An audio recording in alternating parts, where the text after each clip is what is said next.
this video we're going to cover two Renaissance pieces, one by Arcadelt and one by Josquin de Prez. So this first one by Arcadelt. Arcadelt was a Franco-Flemish composer from the Renaissance era. He lived his whole life in the 16th century and he was born in 1507. So that's quite a bit earlier than Dowland or Wilby, who we've heard before. Remember, those two were English composers.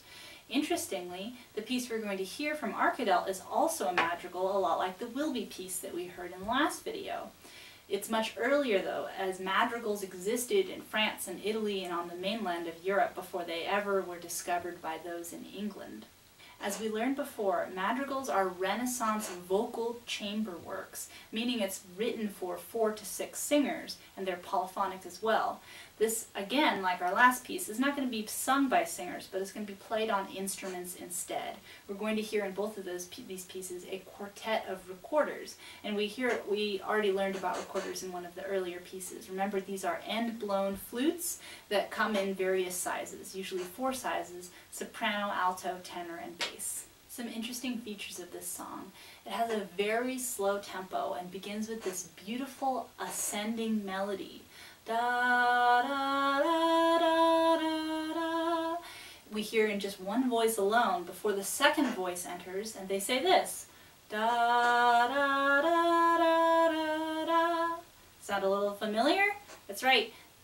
Very commonly in Renaissance music, one voice comes in imitating the other, and we've heard this before in music. So I would call the beginning imitative polyphony because the voices are literally copying one another. We'll also hear all throughout the piece little points of imitation, or sections where you hear a melody in one voice copied by another voice immediately after.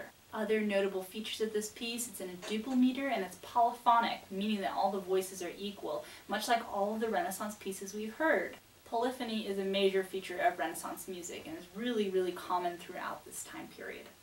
The second piece by Josquin, El Grillo, stands very much in contrast. First, a little bit about Josquin. He's, for some reason, one of the only composers that we like to call, we as in the music world and musicologists, like to call by his first name, Josquin de Prez. He was sort of like the Beethoven of the Renaissance era. Everybody loved Josquin's music. He was the most famous composer, hands down. He was also from up north in Europe, and he moved down to Italy and worked there for quite some time before moving back.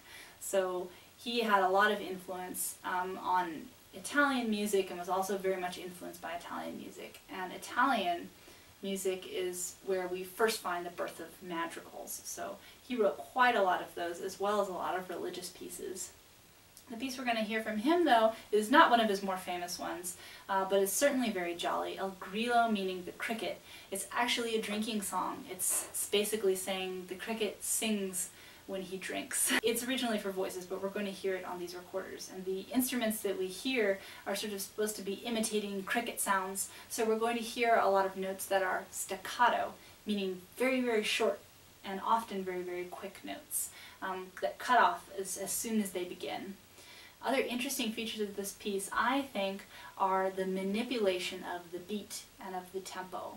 So while we start off with a steady and very, very fast tempo, we'll notice that it tends to slow down right before a cadence, or sort of ending point, and then we get a fermata, which means everybody waits for a minute, they'll watch one of the other players, and then they'll all move on together. So that's a moment of real cooperation between musicians, where they don't have a conductor telling them what to do, but they're all listening to one another and taking body language cues from one another to figure out when to stop and when to start. So I hope you enjoy these pieces. These are also played by the UTEP Early Music Ensemble.